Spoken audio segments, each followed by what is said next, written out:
itutuloy po natin ang ganap sa bundok. Yan po, nagkakape kami sa silong ng mga punong kahoy na kalbo. May init yung araw pero malamig po siya. Winter po dito pero hindi pa napapanahon yung pagbagsak ng snow. I think next month pa po ang pagbagsak ng snow. Ayan po ang view ng aming bahay, ang aming family house from down. Yan po, sa gilid po yan, hindi po sa harapan. Yung pinasok natin sa previous vlog natin. And don't forget po na panoorin yung previous vlog.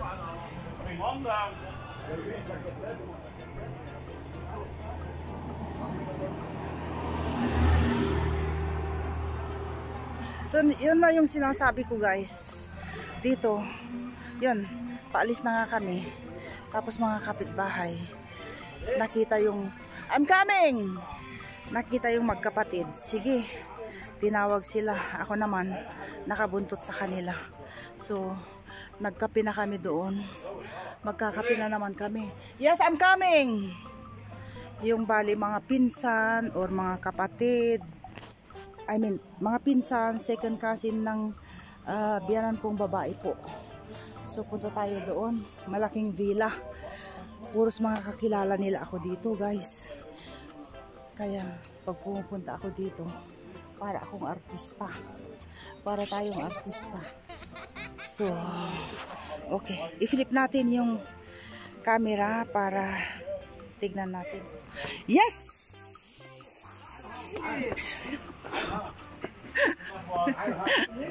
Hello, hello. لما طلعت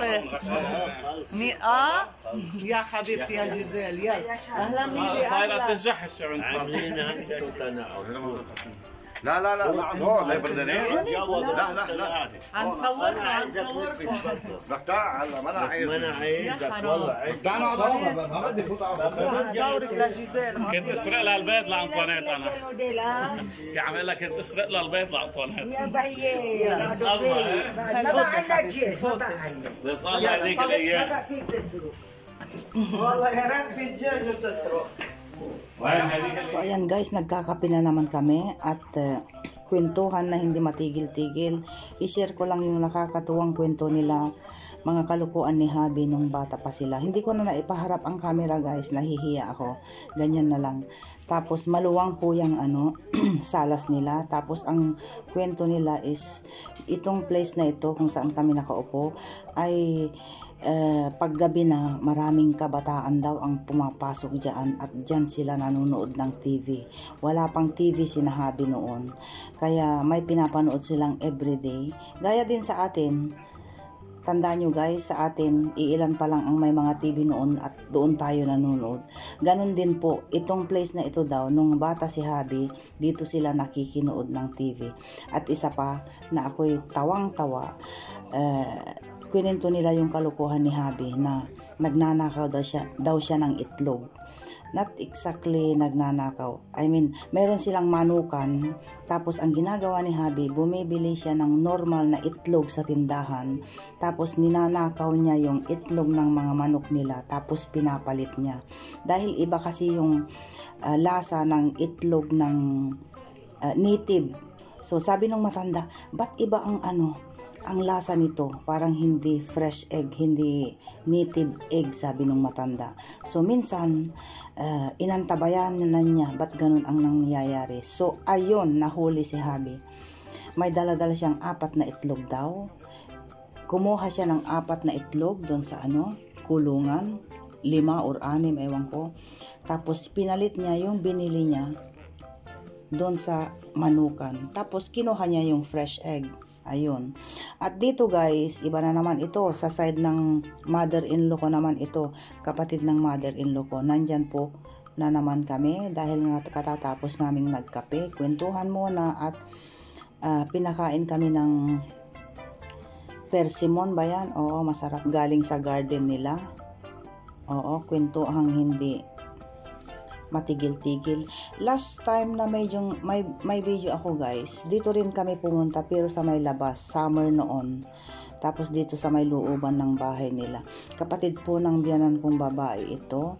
Ay, yung dalawang babaeng yan sa doon sa ano, gilid guys, mga best friend ko yan. Mahal na mahal ako ng mga yan. Oo. So, nung pagpasok namin kanina, nandito si Feli, sabi nila. Hindi naman nila sinabing, nandito si Dani or Jihad. Jihad yung pangalan ng asawa ko. At Dani yung bayaw ko. Ayan, kape ulit guys. Kwentuhang hindi maputol-putol.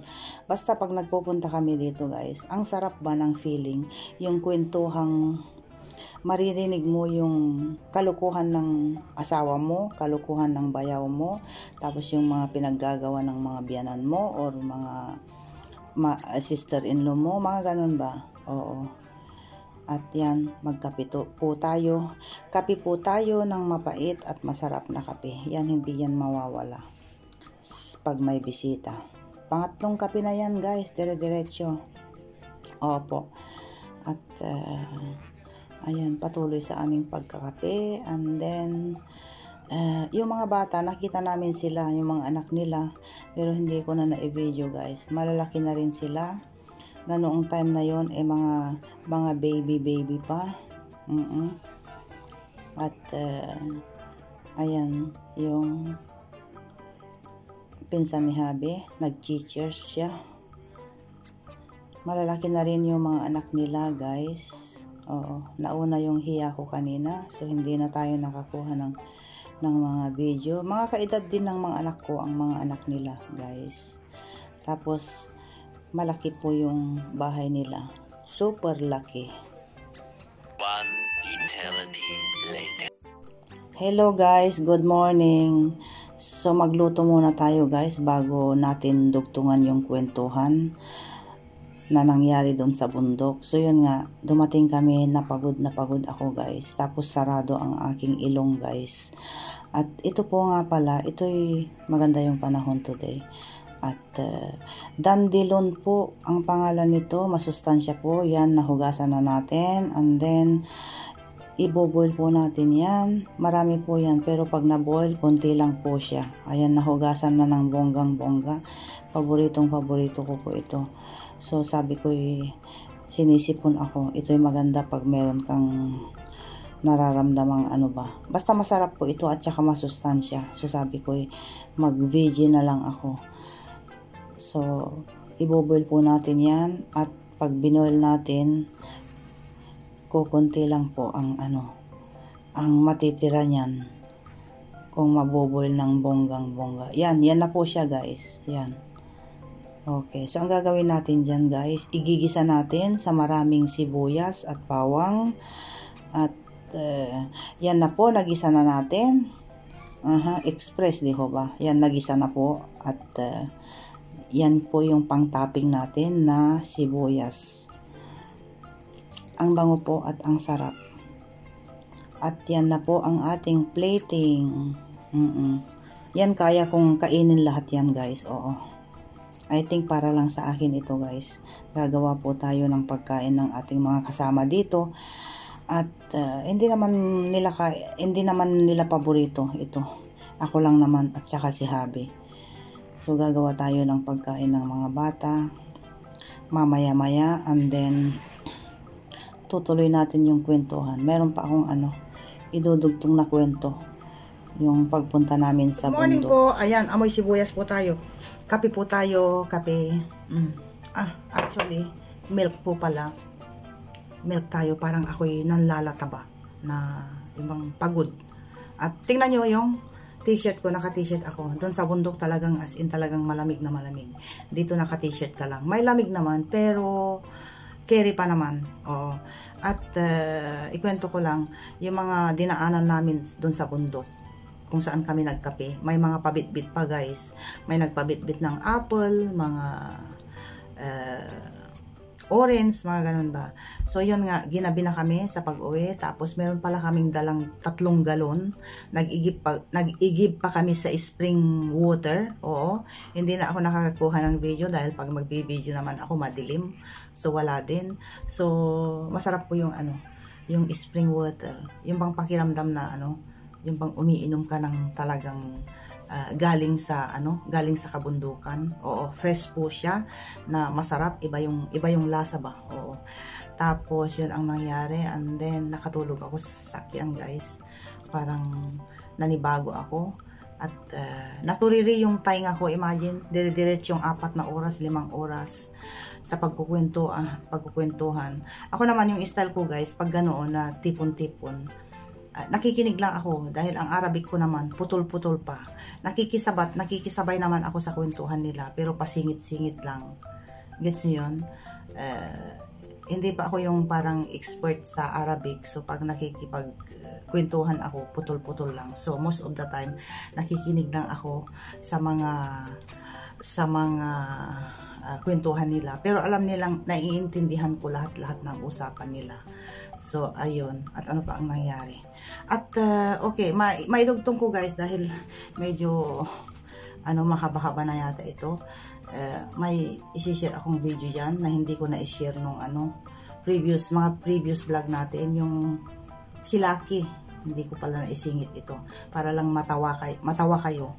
Yan po ang picture ni Lucky nga pala. Hindi ko nabanggit nung Christmas. Meron din siyang natanggap na regalo, guys. So ayan, ito po'y ganap sa Beirut noon. O, diba ang cute niya? Yan po ang regalo ni Lucky. Pero ang pusa daw ay hindi dapat damitan. Kaya lang, nakitan kami. Kaya yan ang regalo namin kay Lucky.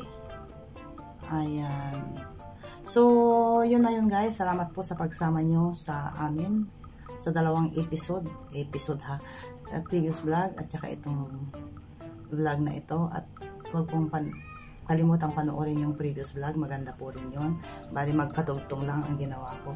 So yun na yun, guys, kita-kits tayo ulit sa susunod na ganap. Kape po tayo, pero ako'y amoy sibuyas at bawang. So as usual, dating gawi, trabahong bahay ulit ang nanay. So bye bye for now.